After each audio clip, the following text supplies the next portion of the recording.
De sonho e de pó, eu perdido em pensamento sobre o meu cavalo.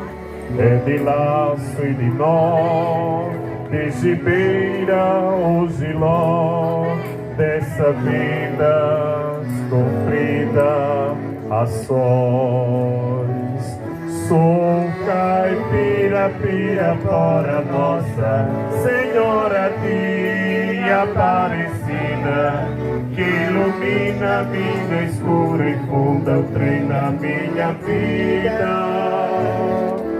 Eu caipira, Pirapora, Nossa Senhora de Aparecida, que ilumina minha escura e funda o trem da minha vida. O meu pai foi peão, minha mãe solidão, meus irmãos perderam-se na vida em busca de aventura. Descansei, joguei, investi, desisti, se a sorte eu não sei, nunca vi. Sou caipira, Pirapora, Nossa Senhora de Aparecida, que ilumina minha escura e funda o trem da minha vida. Sou caipira, Pirapora, Nossa Senhora de Aparecida, que ilumina minha escura e funda o trem da minha vida. Me disseram, porém, que eu viesse aqui pra pedir de romaria e prece paz dos desaventos.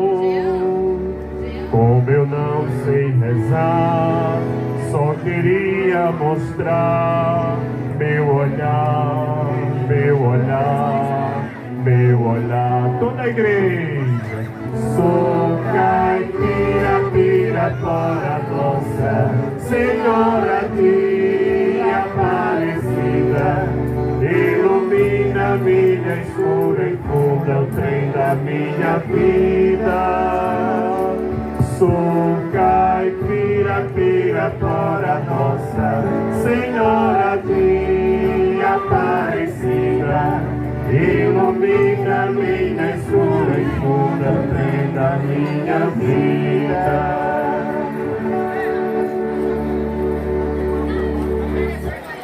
Queremos neste momento acolher todos os vaqueiros, romeiros de Nossa Senhora dos Impossíveis, aqui no santuário, que ainda estão chegando, os que já chegaram, a Amazonas, todos os nossos irmãos e irmãs de tantos lugares, de tantos cantos, para vir aqui, para pedir, agradecer por esses 2 anos que não viemos aqui, mas hoje estamos aqui, e tantos outros.